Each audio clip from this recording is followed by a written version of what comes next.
Okay, so I want to examine something here, my brothers and sisters, in First Corinthians chapter 1. Okay, because we have to know what Paul is talking about. Where's he going with this, right? In verse 25 of First Corinthians 1, verse 25, Paul makes this statement: because the foolishness of God is wiser than men, and the weakness of God is stronger than men. Okay, many people miss this, guys, so let's just go over this real quick. First of all, there is no foolishness in God. There is nothing that God has done that is foolish. Okay, there is no weakness in God. And again, God is not weak. How can an all-powerful God be weak? Okay, a God who created everything, right? The heavens and the earth, the bodies of water, everything that is within. That would make no sense, right? So what is Paul talking about? All right, guys, let's examine this. 1 Corinthians 1:18.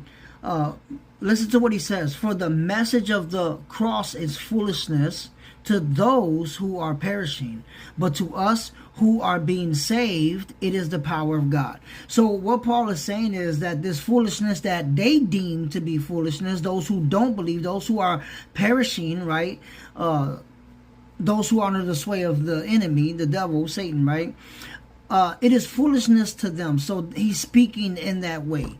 Okay, verse 21, for since in the wisdom of God, the world through wisdom did not know God, it pleased God through the foolishness of the message preached to save those who believe. So it has the power to save. Okay, again, Romans 1:16, which is on the screen. He continues, for Jews request a sign and Greeks seek after wisdom, but we preach Christ crucified. So this message of Christ being crucified is foolishness to the world. And again, I even see this, okay, when I'm out there sharing the gospel, I've seen it. Okay, they've called it foolishness. Okay, they say, I don't want to hear that crap. Again, the Bible's just full of made up stories, right? All of this stuff, right? And again, I've been there. So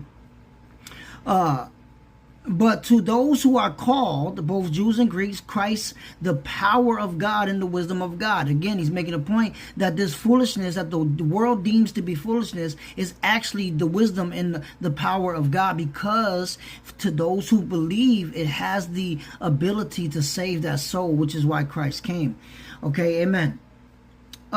In 2 Corinthians 13:24, to address the weakness point, he said that the weakness of God would be Christ, because Christ died in weakness. For though he was crucified in weakness, yet he lives by the power of God. Okay, again, amen. This is very important to understand, guys. Okay.